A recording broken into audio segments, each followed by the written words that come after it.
এমন একটা কোম্পানির কথা ভাবুন তো, যা কয়েক প্রজন্ম ধরে ঠিক করে দিয়েছে আমরা কিভাবে বিনোদন উপভোগ করব। একটা নাম যা একসময় ছিল নতুনত্ব আর কোয়ালিটির আরেক নাম। হ্যাঁ, আজকের এই পর্বে আমরা সেই সনির অবিশ্বাস্য উত্থান, পতন আর নতুন করে ফিরে আসার গল্পটাই বলবো। আচ্ছা, স্পাইডারম্যান, প্লেস্টেশন আর পকেটে গান নিয়ে ঘুরে বেড়ানো, এই তিনটে জিনিসের মধ্যে সাধারণ মিলটা কি হতে পারে?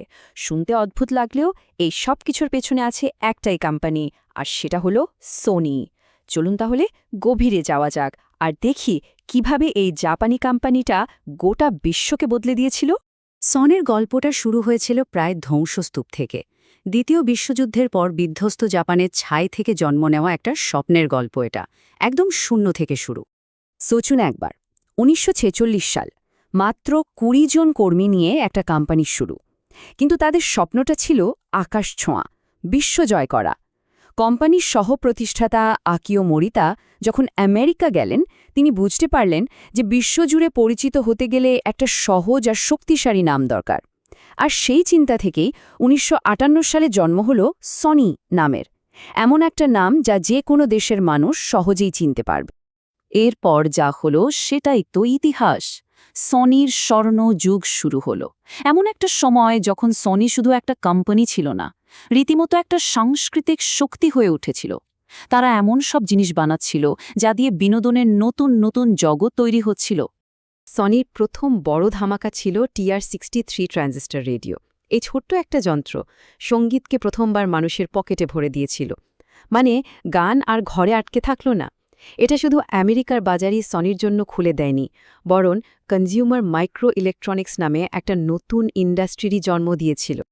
এরপর আসলো ট্রেনিট্রন টেলিভিশন। কয়েক দশক ধরে তো বিশ্বের বসার ঘরগুলো শাসন করেছে এই টিভি। সংখ্যাটা একবার ভাবুন, মোট ২৮০ মিলিয়ন ট্রেনিট্রন টিউব বানানো হয়েছিল। কোয়ালিটি এতটাই ভালো ছিল যে একটা ইলেকট্রনিক প্রোডাক্ট হিসেবে এটাই প্রথম এমি অ্যাওয়ার্ড জিতে নেয়। আর তারপর আসলো ওয়াকম্যান। ১৯৭৯ সালে বাজারে আসার পর যা হলো তা ছিল অবিশ্বাস্য। কোম্পানি ভেবেছিল মাসে ১,৫০০ বিক্রি হবে, কিন্তু প্রথম ২ মাসেই বিক্রি হলো ৫০,০০০। বোঝাই যাচ্ছিল সারা বিশ্ব যেন এই জিনিসটার জন্যই অপেক্ষা করছিল। ওয়াকম্যান কিন্তু শুধু একটা টেপ প্লেয়ার ছিল না, এটা ছিল একটা সাংস্কৃতিক বিপ্লব। এটা আমাদের সবার হাতে নিজের জীবনের জন্য একটা পার্সোনাল সাউন্ড ট্র্যাক তৈরির সুযোগ করে দিয়েছিল। ভাবুন তো ব্যাপারটা, নিজের হাঁটা চলার, কাজের, ভাবনার একটা ব্যাকগ্রাউন্ড মিউজিক। এটা ছিল ব্যক্তিগত অনুভূতি প্রকাশের এক নতুন মাধ্যম। কিন্তু সনি শুধু ভালো ভালো যন্ত্র বানিয়েই থেমে থাকেনি, তাদের লক্ষ্যটা ছিল আরও অনেক বড়। তারা চেয়েছিল যে যন্ত্রটা তারা বানাবে সেই যন্ত্রে কি চলবে, মানে কন্টেন্ট, সেটাও তাদেরই নিয়ন্ত্রণে থাকবে। আর এই বিশাল পরিকল্পনা বাস্তবায়ন করতে গিয়ে তারা $বিলিয়ন খরচ করল। সিবিএস রেকর্ডসের মতো বিশাল মিউজিক কোম্পানি, কলম্বিয়া পিকচার্সের মতো হলিউড স্টুডিও সব কিনে নিল। একটা ইলেকট্রনিক্স কোম্পানি হলিউড কিনে নিচ্ছে। তখনকার দিনে এটা কেউ ভাবতেও পারত না। তাদের এই কৌশলের একটা দারুণ নাম ছিল কনভার্জেন্স, মানে হার্ডওয়্যার আর সফটওয়্যারকে এক ছাদের নিচে নিয়ে আসা। সোজা কথায়, যে যন্ত্রে সিনেমা দেখবেন সেই যন্ত্র আর সিনেমা দুটোই বানাবে সনি। আর এই ধারণাটাই তাদের পরবর্তী বড় পদক্ষেপের রাস্তা তৈরি করে দেয়। আর এই কনভার্জেন্স কৌশলের সেরা ফসলটা কী ছিল জানেন? প্লেস্টেশন। সোনির হার্ডওয়্যার বানানোর দক্ষতা আর বিনোদনের জগৎকে বোঝার ক্ষমতার এক পারফেক্ট মিশ্রণ। এটা গেমিং দুনিয়াতে একটা বিপ্লব নিয়ে আসে, আর সোনিকে বানিয়ে দেয় বিশ্বের সবচেয়ে বড় ভিডিও গেম কনসোল কোম্পানি। কিন্তু সব ভালো গল্পের মতোই এখানেও একটা মোড় আসে। সাফল্যের চূড়ায় থাকার সময়ই এই বিশাল কোম্পানিটা আস্তে আস্তে পথ হারাতে শুরু করে। আর সবচেয়ে আশ্চর্যের বিষয় হল, যে ডিজিটাল যুগের জন্ম দিতে তারা সাহায্য করেছিল, সেই যুগেই তারা পিছিয়ে পড়তে শুরু করে। সমস্যাটা আসলে বাইরের ছিল না, ছিল সোনির নিজের ভেতরেই। কোম্পানিটা এতটাই বড় আর জটিল হয়ে গিয়েছিল যে দ্রুত সিদ্ধান্ত নিতে পারছিল না। একটা বিশাল জাহাজ যেমন সহজে ঘুরতে পারে না, সোনির অবস্থাও অনেকটা সেরকম হয়ে গেছিল। বাইরে প্রযুক্তি দ্রুত বদলাচ্ছিল আর সোনি ভেতরেই আটকে ছিল। এর সবচেয়ে বড় উদাহরণ হল ডিজিটাল মিউজিক। সোনির নিজেরই একটা বিশাল মিউজিক কোম্পানি ছিল, তাই গান চুরির ভয় তারা ডিজিটাল মিউজিকের দিকে এগোতে পারছিল না। আর এই সুযোগটাই নিয়ে নিল অ্যাপল। তাদের আইপড একটা সহজ সমাধান নিয়ে আসলো, আর বাকিটা তো আমরা সবাই জানি। ভাবা যায়, যে শক্তি মানে তাদের মিউজিক কোম্পানি তাদের শীর্ষে নিয়ে গিয়েছিল, সেই শক্তি তাদের পতনের কারণ হল।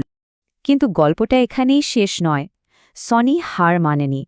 তারা তাদের অতীতের ভুল থেকে শিক্ষা নিয়েছে আর ভবিষ্যতের জন্য এক নতুন দৃষ্টিভঙ্গি নিয়ে আবার মাঠে নেমেছে। সোনির এখনকার মূল দর্শন হল ক্রিয়েটিভ এন্টারটেইনমেন্ট ভিশন। তারা এটাকে বলে কান্দ।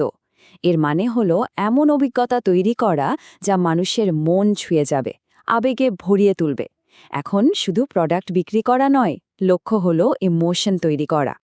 আর এই কাজটা তারা করছে তাদের অসাধারণ প্রযুক্তি ব্যবহার করে। যেমন ভার্চুয়াল প্রোডাকশন দিয়ে তারা সিনেমা আর গেমিংয়ের মধ্যেকার দেয়ালটাকেই ভেঙে দিচ্ছে।